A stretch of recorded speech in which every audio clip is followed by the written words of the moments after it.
नमस्कार, news point लेकर हाजिर हूं मैं राजीव। दोस्तों, 12 दिन तक चले इजराइल और ईरान संघर्ष को अमेरिकी राष्ट्रपति डोनाल्ड ट्रंप ने सीज फायर का ऐलान कर समाप्त करवा दिया था, आप जानते हैं। और उसके बाद अपने लिए उन्होंने नोबेल शांति पुरस्कार के लिए जो है उसके लिए रिकमेंडेशन लेटर भी भिजवा दिया है अब अपने ही सांसद के जरिए। आप जानते हैं कि ईरान के तीनों परमाणु स्टेशनों यानी फोर्दो, नतांज और इस्फहान पर अमेरिका ने बम बरसाकर दावा किया था कि उसके ईरान के परमाणु कार्यक्रम पर फुल स्टॉप उसने लगा दिया है। इजराइल ने भी इसी दावे के साथ ईरान पर हमला बोला था कि हम ईरान को परमाणु हथियार बनाने से रोकना चाहते हैं। 13 जून से शुरू हुई इजराइल ईरान की जंग में 22 जून को अमेरिका तब जुड़ गया जब उसने ईरान के तीनों परमाणु स्टेशनों पर अपने B-2B विमानों से बम बरसाए थे। अमेरिकी राष्ट्रपति डोनाल्ड ट्रंप ने तो एक के बाद एक कई पोस्ट सोशल मीडिया पर करके ईरान के तीनों परमाणु ठिकानों को खत्म करने का दावा किया था, लेकिन अब उसकी हकीकत सामने आ गई है। दरअसल अमेरिकी खुफिया रिपोर्ट में कहा गया है कि ईरान के परमाणु ठिकानों को तबाह नहीं किया गया, तबाह किया ही नहीं जा सकता।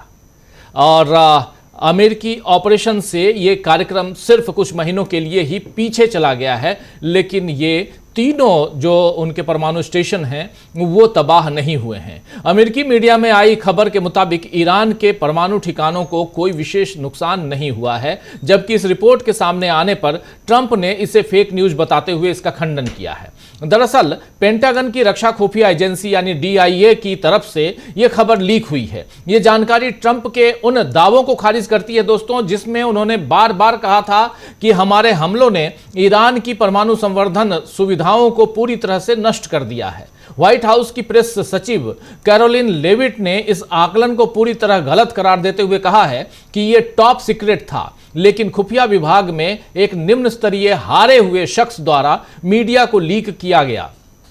उन्होंने दावा किया कि यह लीक राष्ट्रपति ट्रंप को बदनाम करने और हमले को अंजाम देने वाले पायलटों की बहादुरी को कम करने की कोशिश है। लेविट ने यह भी कहा कि हर कोई जानता है कि जब आप 30,000 पाउंड के 14 बम सटीक निशाने पर गिराते हैं तो वो पूरी तरह तबाह हो जाता है। ये बात यहां पर लेविट कह रही हैं। राष्ट्रपति डोनाल्ड ट्रंप ने मीडिया की खबरों का खंडन करते हुए सोशल ट्रूथ पर लिखा है फर्जी समाचार। CNN ने असफल हो रहे न्यूयॉर्क टाइम्स के साथ मिलकर इतिहास के सबसे सफल सैन्य हमलों में से एक को बदनाम करने की कोशिश की है। ईरान में परमाणु स्थल पूरी तरह से नष्ट हो गए हैं। टाइम्स यानी न्यूयॉर्क टाइम्स और CNN दोनों को जनता की आलोचना का सामना करना पड़ रहा है, ये कह रहे हैं डोनाल्ड ट्रंप। इधर अमेरिका में जहां ट्रंप अपने ही दावों पर उठ रहे सवालों को झेल रहे हैं और अपने ही पेंटागन की जो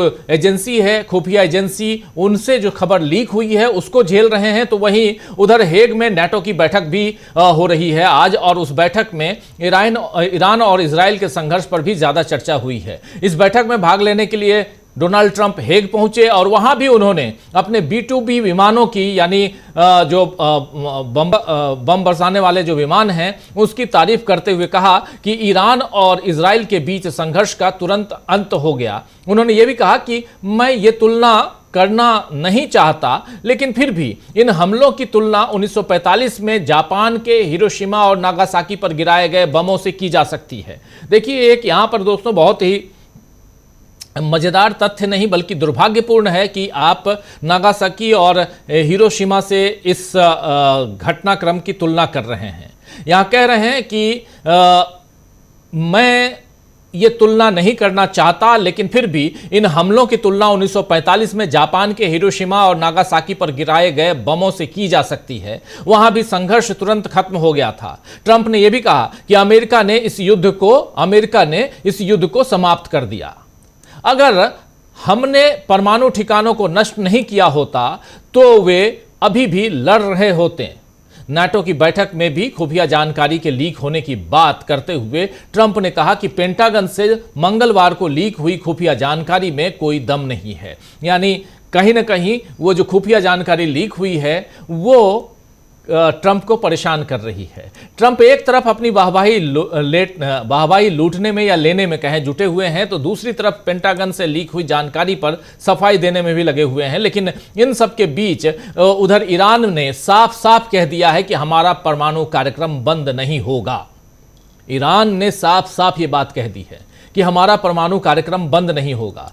कल से ईरान में जीत का जश्न मनाया जा रहा है। कल शाम 6 बजे ईरान के समय के अनुसार और अलग अलग शहरों के अलग अलग चौराहों पर लोगों की भीड़ इकट्ठा हुई और वहां अपने देश की तरफ से, अपने देश के सुप्रीम लीडर के नाम से वहां जश्न मनाया गया और नारेबाजी हुई, नारे लगाए गए। जबकि इजराइल में कोई भी ऐसी कोई घटना की खबर नहीं है। वहां के प्रधानमंत्री बेंजामिन नेतन्याहू ने देश के नाम संबोधन जरूर दिया है, लेकिन उनके संबोधन के अलावा कोई खास उत्साह वहां पर नहीं है इजराइल में।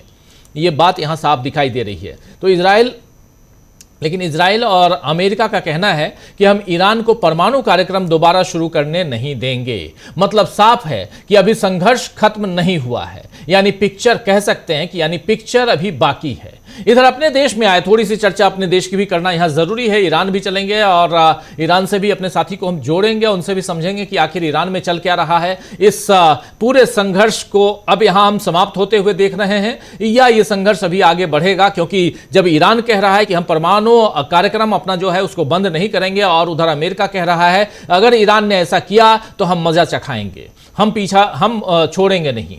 इजराइल भी यही बात कह रहा है। तो क्या इजराइल और अमेरिका दोबारा ईरान के ऊपर हमला बोलेंगे, यह भी देखना होगा। इधर हिंदुस्तान में आते हैं तो आज आपातकाल के यानी इमरजेंसी के 50 वर्ष पूरे हुए हैं और 50 वर्ष पूरे होने पर मोदी सरकार ने इस इमरजेंसी के आज इस दिन को संविधान हत्या दिवस के रूप में मनाया है। कांग्रेस पर निशाना साधने का कोई भी मौका नहीं छोड़ा है आज के दिन बीजेपी की सरकार ने। लेकिन दूसरी तरफ कांग्रेस के राष्ट्रीय अध्यक्ष मल्लिकार्जुन खड़गे ने प्रेस कॉन्फ्रेंस कर बीजेपी और पीएम मोदी पर कई सवाल दागे हैं। खड़गे की एक बाइट को भी आपको हम सुनाना चाहते हैं जल्दी से। और खड़गे ने भी ट्रंप के सीज फायर के ऐलान पर मोदी से सवाल पूछे। खड़गे ने सवाल कई सारे पूछे हैं। उन्होंने पूछा कि आखिर मणिपुर, आप जब बात कर रहे हैं संविधान हत्या दिवस की, तो उसी संविधान की बात कर लेते हैं। और उस संविधान में नरेंद्र मोदी जी ये बताइए कि उस संविधान में बहुत ऐसी चीजें हैं जिसके लिए आपको खड़ा होना चाहिए, लेकिन आप तो संविधान हत्या दिवस की बात कर रहे हैं। मणिपुर की बात आप क्यों नहीं करते, पहलगाम की बात आप क्यों नहीं करते। ऐसे बहुत सारे सवाल उनसे पूछे गए हैं। बेरोजगारी, गरीबी, महंगाई, इन सब की बात, अर्थव्यवस्था की बात भी हुई है। लेकिन सीज फायर, बार बार ये चर्चा, ये जिक्र आना ही है। आइए जरा सुन लेते हैं मल्लिकार्जुन खड़गे को। कोई उनका चेला बोलता है विश्व गुरु है।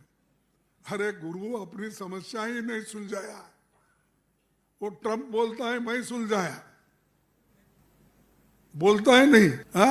ट्रंप कहता है कि मैं पाकिस्तान और हिंदुस्तान के समस्याओं को छुड़वाया, नहीं तो बहुत बड़ी लड़ाई होती थी, बहुत देर तक चलती थी, अणुबॉम्ब की लड़ाई होती थी, उन्होंने कहा। और इनके मुंह से कुछ नहीं निकला, बैठे चुप बैठे। वो एक बार बोला, 2 बार बोला, 10 बार बोला, तो भी 15 बार बोला, तो भी इनके मुंह से नहीं निकला। अरे भाई आप क्या है, मैं खुद बातचीत करके मैं सुलझा लिया हूं, ऐसा आपने कहा नहीं। किसको, सबको डरते हो तुम, फिर विश्वगुरु बनना चाहते हैं। विश्वगुरु कहां बनते भाई, जब ट्रंप ही आपको डरा रहा है और आप उसके प्रचार को जाते इलेक्शन के लिए। ये किसी देश में हुआ है कि एक देश के प्रधानमंत्री, प्रेसिडेंट या प्रधानमंत्री के चुनाव में जाकर फिर एक बार ट्रंप अपनी बात बोलते हो, फिर एक बार मोदी, वो अलग बात है।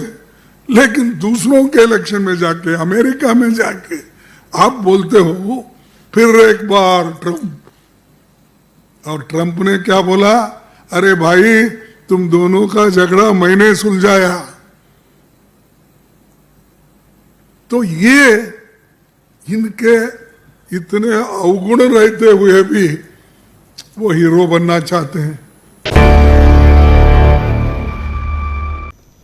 तो सुन रहे थे, इतने अवगुण रहते हुए भी ये हीरो बनना चाहते हैं, ऐसी बहुत सारी बातें, बहुत सारे सवाल यहाँ दागे गए मल्लिकार्जुन खड़गे की तरफ से। आज दोपहर में इन्होंने प्रेस कॉन्फ्रेंस की और सीधा हमला बोला बीजेपी के ऊपर, नरेंद्र मोदी की सरकार के ऊपर, और खासकर सरकारी तौर पर आज ये जो विज्ञापन दिए गए और आज के दिन को संविधान हत्या दिवस बताया गया, बनाया गया, इस पर यहाँ पर अपनी बात रखते हुए मल्लिकार्जुन खड़गे ने ये सारी बातें कही हैं, आपातकाल के 50 साल और उस पर अपनी बात। लेकिन यहाँ से इतर अगर हम उधर ईरान की तरफ बढ़ते हैं तो साफ दिखाई देता है कि ईरान जो है वो बिल्कुल टस से मस होने वाला नहीं है, वो अपनी राह पे, अपने रास्ते पे चल रहा है। और ईरान का कहना है कि हम परमाणु कार्यक्रम नहीं रोकेंगे। क्या यहाँ से फिर से दोनों देशों के बीच, यानी इजराइल और अमेरिका जो दोनों साथ हैं, और उन दोनों के सामने ईरान खड़ा नजर आता है क्या?